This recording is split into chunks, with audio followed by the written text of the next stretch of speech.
지난 120년 동안 60갑자가 2번 도는 동안 하나님이 한국 사회에 베푸신 은혜와 역사 참 놀랍습니다. 그동안에 한국은 세계의 경제 대국의 이름을 올리기 시작했고 문화적 역량에 있어서도 세계를 이끌어가는 나라가 되었습니다. 교회의 성장, 복음 전파의 역사도 세계인이 주목할 만합니다. 그러나 오늘 다시 이 을사년에 위기를 맞이하고 있습니다.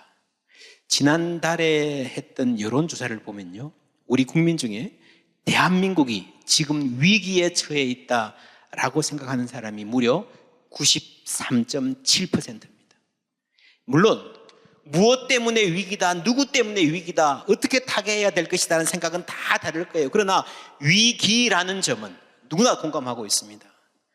개인적인 삶에서도 위기를 경험하고 예상하고 계신 분들 많을 것입니다. 작년도 쉽지 않았는데 올해는 더 힘들 것 같아요 하는 분들 많이 계십니다. 어떤 길로 가야 할까? 그래서 올 1월은 1월 한 달 동안의 크리스천 내비게이션이라는 주제로 말씀 전합니다. 제대로 된 내비게이션, 제대로 된 지도를 따라가야 되겠죠.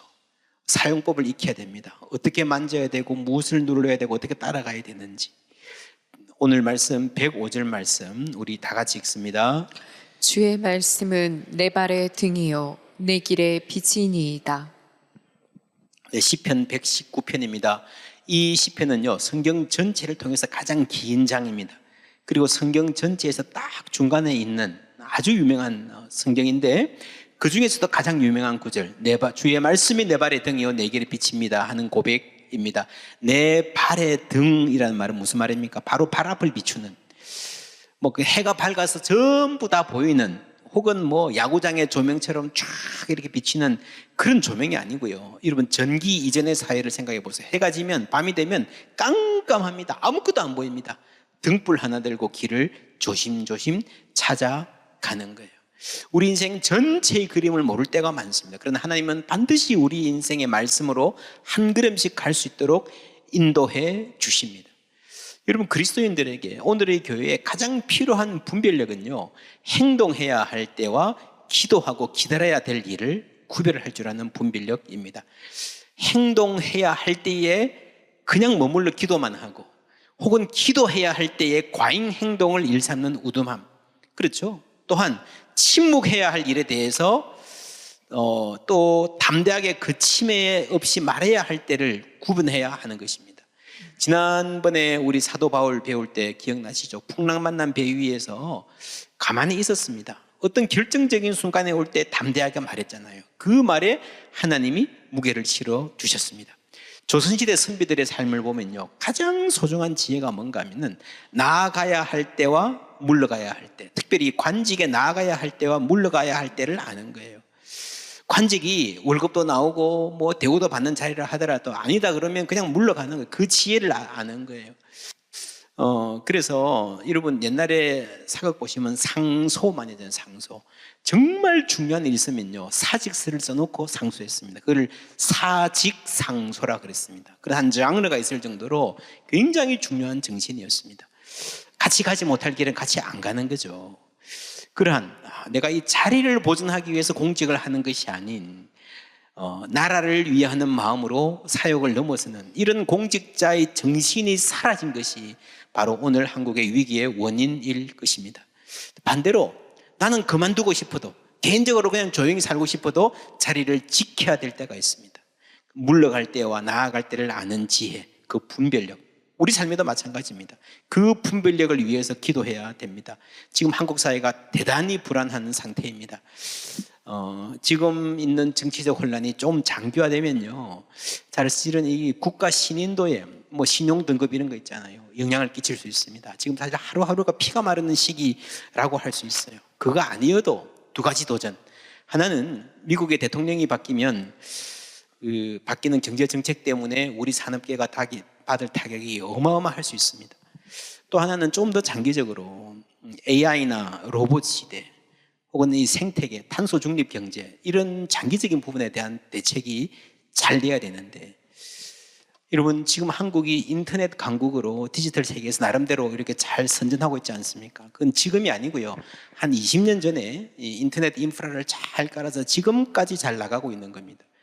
우리가 장기적으로 AI나 이 탄소 중립, ESG 경영 이런 부분들에 대한 준비가 잘 못 되면 앞으로 굉장히 힘들어질 건데 지금 한국이 흐성세월 하고 있는 면이 굉장히 많습니다. 미래를 전망하면 어쩌면 어둠 속을 걷는 것 같아 하는 생각이 들 때가 많습니다. 위험한 곳이죠. 어둠 속. 오늘 시편 저자가 내 발의 등이라 그럴 때 세상이 어둡다는 말이에요. 뿐만 아닙니다. 110절 함께 읽을게요. 악인들이 나를 해하려고 올무를 놓았사오나 나는 주의 법도들에서 떠나지 아니하였나이다. 올무. 나를 해하려고 덫을 놓았다는 말이죠. 여러분 짐승들이 덫에 잡히잖아요. 그죠? 우리에게 좀 더 실감나는 표현은 우리가 걸어가는 길이 지뢰밭이다 라고 말할 수 있습니다. 아차하는 순간에 폭발하는 거예요. 2025년 올무, 덫 혹은 지뢰밭 같은 세상일 수 있습니다. 여러분 이 상황의 특징을 잘 보면요, 대부분 지뢰밭은 덫으로는요 자신의 발로 걸어갑니다. 내가 가만히 앉아있는데 어디서 폭탄이 날아와서 터지는 그런 상황이 아니고 내 발로 걸어 들어가는 거예요. 언제 그렇습니까? 여러분 짐승들이 덫에 걸릴 때가 언제죠? 맛있는 먹이, 그죠? 그거 지나치지 못하고 욕망을 다스리지 못할 때에 위험합니다. 사람도 사기당하죠. 욕망을 다스리지 못해서. 그리고 조급할 때입니다. 지름길로 가려고 하다가, 남들보다 빨리 가려고 하다가. 그리고 여러분 저도 군생활을 최전방에서 해서 이 지뢰 사고를 들어보았는데 신병들이 오잖아요. 그러면 이 지역에 익숙하지 못하니까 긴장을 바짝 하는데 신병들이 지뢰 사고 일으키는 경우는 거의 없습니다. 고참들, 하사관들 나 잘 알아. 교만할 때.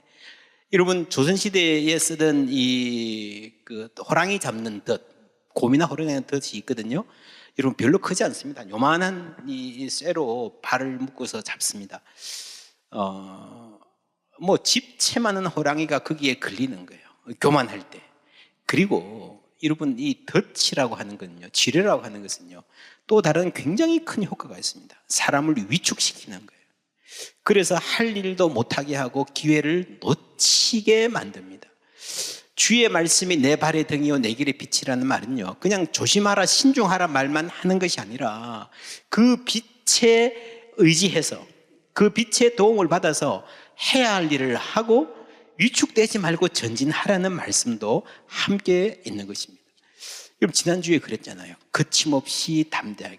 그게 그리스도인들이 살아가는 중요한 삶의 방식입니다. 담대하게 앞으로 나갈 수 있어야 됩니다. 이 덫이라는 게 조심해야 되지만 우리를 위축시키지 않도록 해야 합니다. 그러기 위해서 하나님 말씀이 필요한 거죠.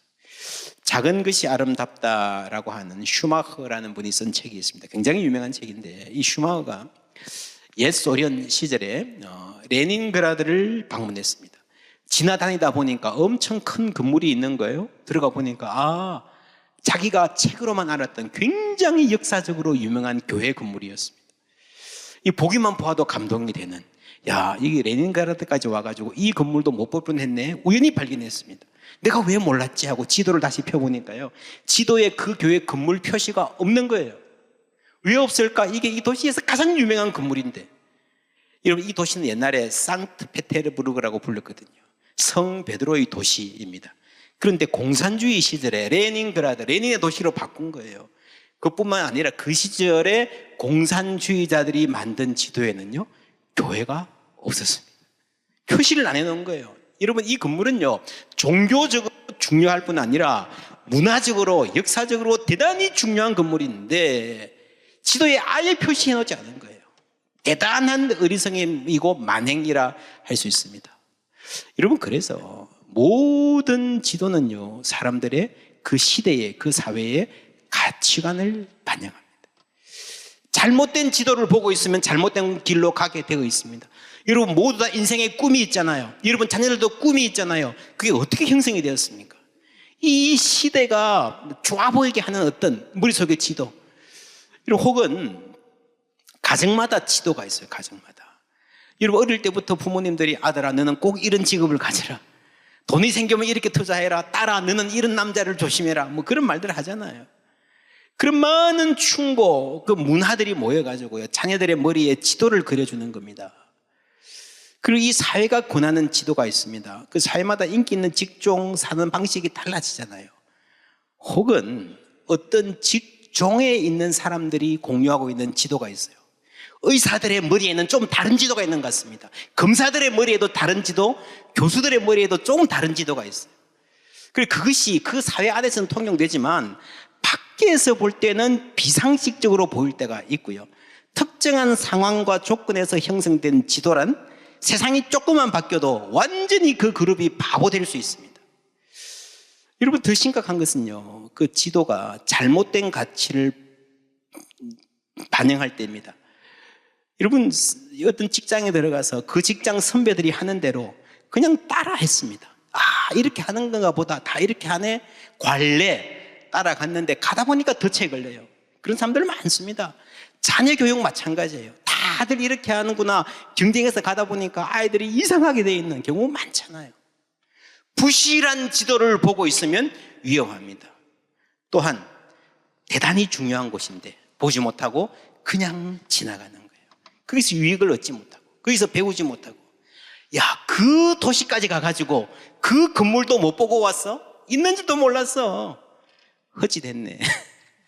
헛짓했네. 여러분, 지도가 부실하면요, 헛짓할 수 있습니다.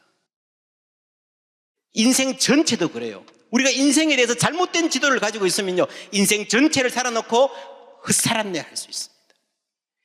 작은 것이 아름답다. 이 책은요, 굉장히 중요한 책입니다. 2차 대전 이후에 세계에서 가장 영향력을 끼친 100권의 책에 꼽힌다 할 정도로, 이게 1973년 책인데, 작은 것이 아름답다. 무슨 말인가 하면요, 그때까지 이 자본주의 초기에 대량 생산, 대량 소비, 돈 많이 벌려면 무조건 커야 돼요. 무조건 큰 게 좋아요. 그런 엄청난 물길 속에서 외로운 목소리를 냈습니다. 아니야, 작은 것의 아름다움을 알아야 우리가 살 수 있어. 이 책에서 말했던 아주 중요한 게 사회 약자들뿐 아니라 환경 문제입니다. 자꾸 덩치만 키우고 많이 소비하려고 하려고 하면 우리 사회는 망할 거야. 여러분, 1973년에 이미 이야기를 했습니다. 뭡니까? 여러분, 이러한 말을 잘 들으면요, 머릿속에 지도가 바뀌는 거예요. 우리 사회가 어떻게 가야 될지, 어떻게, 뭐가 발전인지, 뭐가 좋은 건지 지도가 바뀌는 겁니다. 우리가 어떤 지도를, 어떤 내비게이션을 갖고 사는가에 따라서 우리 인생이 결정됩니다. 여러분, 생각해 보십시오. 내가 인생길 헤쳐가는데, 내가 인생의 목표를 정하고 미래를 계획하는데, 우리 가정의 앞날, 우리 자녀의 장래 계획하는데 어떤 지도를 갖고 있습니까? 어떤 내비게이션을 들여다보고 따라가고 있습니까? 예수님 말씀입니다. 함께 읽습니다. 좁은 문으로 들어가라. 멸망으로 인도하는 문은 크고 그 길이 넓어 그리로 들어가는 자가 많고, 생명으로 인도하는 문은 좁고 길이 협착하여 찾는 자가 적음이라. 넓은 길, 좋아 보이는 평탄한 길, 많은 사람이 찾는 길, 그러나 멸망으로 인도하는 길이다. 그렇죠? 잘못된 지도라는 거예요. 잘못된 내비라고 하는 거예요. 이 세상의 삶의 방식에 지나는 많은 지도가 당장은 좋아 보이나 그것이 멸망으로 인도하는 길일 수 있다라고 하는 것입니다. 반대로 좁은 문, 좁은 길 뭡니까? 좋아 보이지 않는 거죠. 미련해 보일 때가 있는 거죠. 진리를 따라서 하는 것이 손해보는 것이 있을 때가 있는 거죠. 그래서 106절에는 이렇게 말합니다. 주의 의로운 규례들을 지키기로 뭐하고요?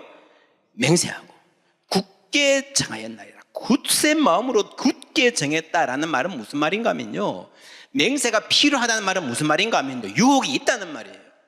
나는 진리를 따라, 주님 말씀 따라, 바른 가치관을 따라 살려고 해도 유혹이 심각하다는 겁니다. 단단한 마음, 굳은 결심이 없으면 흔들린다는 말입니다. 베드로전서 4장 1절 말씀 우리 함께 읽습니다. 그리스도께서 이미 육체의 고난을 받으셨으니 너희도 같은 마음으로 갑옷을 삼으라. 이는 육체의 고난을 받은 자는 죄를 그쳤음이니. 아멘. 마음의 갑옷이 필요하다. 단단해져야 된다는 말입니다. 우리가, 여러분, 단단한 마음이 필요합니다. 여러분, 그리스도인들은 일단 주님 앞에 나올 때에 서로를 향해서 부드러운 마음이 필요해요. 말랑말랑한, 하나님 만지실 수 있는. 그러나 말씀 안에서 진리로 무장해서 세상을 향해서 결코 세상이 만만하게 볼 수 없는 마음의 갑옷, 단단함이 필요하다는 거죠. 그래서 예수님도 여러분 맹세하지 말라 그랬잖아요. 근데 여기서는 맹세했다 그랬잖아요. 무슨 말입니까? 여러분, 맹세하지 말라는 말은요, 나 자신의 연약함을 고백하고 주님 앞에 부드러운 마음으로 나와야 된다는 말입니다. 내가 결심한다고 해서 내가 지킬 수 없음을 고백하라는 말입니다. 그럼에도 불구하고 우리는 끊임없이 단단한 마음, 결단이 필요하다는 말입니다. 우리가 새해 들어서 가장 많이 하는 말 지금쯤 뭐예요? 작심삼일. 오늘이 벌써 5일이니까 새해 결심 빠이빠이 하신 분들 계실 거예요. 여러분, 인간이 결심한다고 다 지킬 수 있습니다. 얼마나 좋겠습니까? 그래서 오늘 107절의 말씀에 이렇게 말씀합니다. 나의 고난이 매우 심하오니 여호와여 주의 말씀대로 나를 살아나게 하소서. 아멘. 주의 말씀대로 나를 살아나게 하소서. 이 기도와 간청이 필요한 겁니다. 우리가 맹세하고 주님 뜻대로 살겠습니다 결단하는 것도 필요하지만 그걸로 끝나는 게 아니고요. 주님, 나를 살려주시옵소서. 내가 살게 하여 주시옵소서. 하나님 앞에 간절한 간청이 함께 있어야 되는 겁니다. 나 자신의 결단과 나 자신의 노력으로 안 되는 부분이 있기 때문입니다.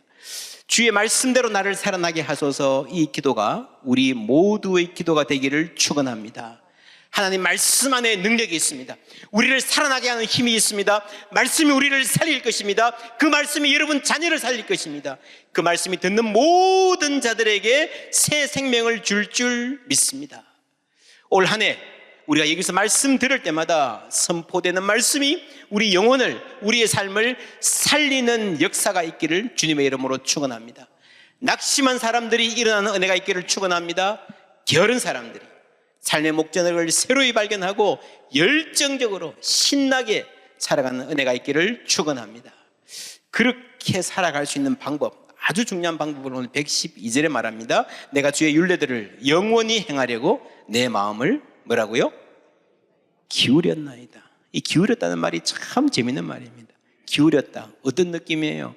여러분, 요즘 사람들이 모여서 이렇게 밥 먹고 차 마시고 그러면 사진 찍잖아요. 뭐 카톡으로도 보내주고 이러는데, 저희 카톡으로 이 사진 보내준 거 이렇게 가만히 보면요, 이 두 사람 사이에 누가 있으면 딱 중간에 있는 사람은 별로 없고요, 뭔가 한쪽으로 기울어져 있는 것 같아요. 두 사람 중간에 있어도 대부분 이런 몸이 기울어져 있는 쪽이 내가 편한 사람입니다. 내가 좋아하는 사람입니다. 아이들도요, 엄마한테 기울어져 있는 아이들이 있고, 아빠한테 기울어져 있는 아이들도 있고, 할머니한테 기울어져 있는 아이들도 있습니다. 그렇죠? 저는 하나님께서 내 영혼의 상태를 사진으로 딱 찍으신다면 나는 어디로 기울어져 있나? 하나님께로, 하나님 말씀으로 기울어져 있으면 좋겠다 하는 생각을 해봅니다. 여러분, 사람이 영적인 존재이기 때문에 하나님을 향한 나의 자세가 바뀌면요, 삶의 모든 부분이 바뀌게 되어 있습니다. 예전에는 참 조급했는데, 참 교만했는데, 여러분, 사람이 덫에 걸리는 이유가 조급하고 교만하기 때문에 그랬잖아요. 이제 좀 바뀌었어요. 예전에는 조그만 일에도 짜증이 많이 났는데 지금은 꽤 여유가 생겼다. 여러분, 그것이 하나님 하시는 일인 줄 믿습니다. 시간이 걸립니다. 얼마나 걸리나? 뭐 사람마다 다 다르지만요, 제 개인적인 견해로는 신앙의 훈련을 잘 받으면 3년 정도면요, 확연히 다른 사람 됩니다. 정말 알 수 있습니다. 말씀 가운데 은혜의 공동체에 함께 살아가면 바뀔 수 있습니다. 우리 마음이 하나님 말씀에 기울어져 있으려면요, 첫째로 매일 따로 시간을 떼서 성경을 읽는, 주님 만나는 시간이 필요합니다. 가능하면 30분, 적어도 15분은요, 여러분 성경 통해서 하나님 말씀 대하는 시간이 필요합니다. 둘째로요, 나의 생각과 행동을 말씀에 비추어 보아야 됩니다. 말씀은 거울이거든요. 말씀을 통해서 나를 들여다볼 수 있습니다. 여러분, 말하기 전에 어떤 행동을 할 때마다 말씀을 생각하고 할 수 있으면 참 좋겠지만 그게 처음에는 잘 안 돼요. 잊어버리고 살아도 좋습니다. 최소한 하루에 한 번, 저녁 시간에 한 10분이라도 시간을 내어서 내 삶을 돌아보고 말씀에 비추어 보는 거예요. 여러분, 하루 저녁에 조용한 시간 가지면요, 반드시 그게 하루 오랜 시간 살았어도 특별히 내 마음에 남는 사건이 있습니다.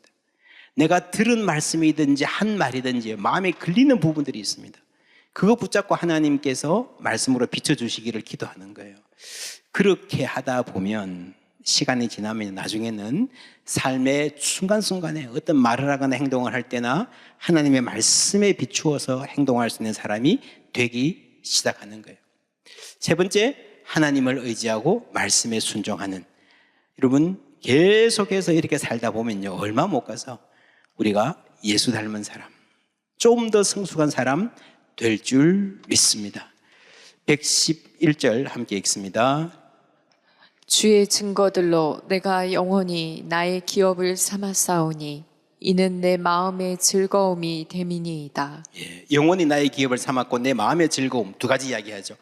여러분, 기업이라고 하는 것은요, 우리가 하나님 나라에서 새하늘과 새 땅에서 받을 몫입니다. 하나님의 상급입니다. 주님의 증거가 하나님의 말씀이 내 미래 기업의 약속이 된다는 말씀입니다. 말씀대로 사는 자들에게는 반드시 하나님 나라에서 하나님 정한 자리를 주실 줄 믿습니다. 그것이 하나님의 약속이에요. 그리고 그 사실이, 그 믿음이 오늘 현재의 즐거움이 된다는 말입니다. 여러분, 오늘 이 시편도 대단히 신비한 시편입니다. 시작할 때는요, 긴장된 분위기였어요. 어둠 가운데 있었어요. 긴장이 있고 올무가 있었고 악인이 있었고 위축될 수 있는 그런 상황이었습니다. 그런데 한 걸음 한 걸음 가다 보니까 즐거움 가운데, 기쁨 가운데 오늘 길을 간다라고 고백을 하고 있습니다. 요즘 많이 쓰는 말 중에 아보하라는 말이 있더라고요. 아보하, 아주 보통의 하루. 행복한 사람은 보통의 하루가 행복한 사람이라는 말이죠. 일상이 중요하다는 말입니다. 근데 여러분, 이 아보하라는 말도 참 쉽지 않습니다. 그냥 평범하고 보통만 살아도 좋을 텐데 힘든 날이 많잖아요. 이 어려운 경제에 사업하시느라고 여러분 얼마나 힘드십니까? 취업 준비하는 사람들 얼마나 힘드십니까? 오늘도 병석에 누워서 씨름하는 어떤 가정의 문제와 여러분 분투하는 분들 계십니다. 그러한 모든 하루하루가 주님 안에서 기쁨의 날이 될 수 있기를 주님의 이름으로 축원합니다. 어떤 상황에서도 내가 아무리 어두움 가운데 있다 하더라도 하나님 주시는 기쁨은 길을 잃지 않고 우리에게 찾아오실 줄 믿습니다. 그 기쁨의 힘으로 우리는 삶의 위기를 넘어설 수 있습니다. 비록 올해 을사년 힘들 거라는 해지만 여러분, 주의 말씀이 내 발의 등입니다. 신중하되 위축되지는 마십시오. 거침없이 담대하게 당당하게 내 삶을 하나님 안에서 살아가는 복된 삶 되시기를 주님의 이름으로 축원합니다. 다시 정리해 봅니다. 첫 번째, 길입니다. 주의 말씀은 내 발의 등이요 내 길의 빛이니이다. 두 번째, 진리입니다. 의로운 규례, 굳게 정해서 맹세할 만큼 소중한 진리, 변함없는 진리입니다. 셋째, 나를 살아나게 하소서, 생명입니다. 길, 진리, 생명이라는 아주 중요한 우리 삶에 꼭 필요한 가치들이 제시되었습니다. 이게 어디에 있습니까? 예수님 말씀입니다. 요한복음 14장 6절 함께 읽습니다. 예수께서 이르시되 내가 곧 길이요 진리요 생명이니 나로 말미암지 않고는 아버지께로 올 자가 없느니라. 아멘. 길이요 진리요 생명이신 예수님. 보세요. 구약과 신약의 관계가 이렇습니다. 구약 시편 119편에서 어렴풋이 갈망한 이 세 가지 소중한 가치가요, 궁극적으로 예수님 안에 다 있는 거예요. 구약에서 아주 어렴풋했던 것이 신약에서 아주 선명하게 예수님이라는 한 인격 안에 다 들어있는 것입니다. 마치 프리즘 같이, 프리즘을 통과하면 7가지 색깔이 다 나오잖아요. 예수 안에 이 모든 보화가 다 들어있습니다. 그래서 우리가 예수님을 알고 예수님과 동행하기만 하면 길을 잃지 않을 수 있습니다. 예수님과 동행하면 진리 안에 살 수 있고 그 안에 풍성한 생명이 있습니다. 그 생명 가운데에 찬송하면서 주님과 동행하는 복된 삶 되시기를 주님의 이름으로 축원합니다.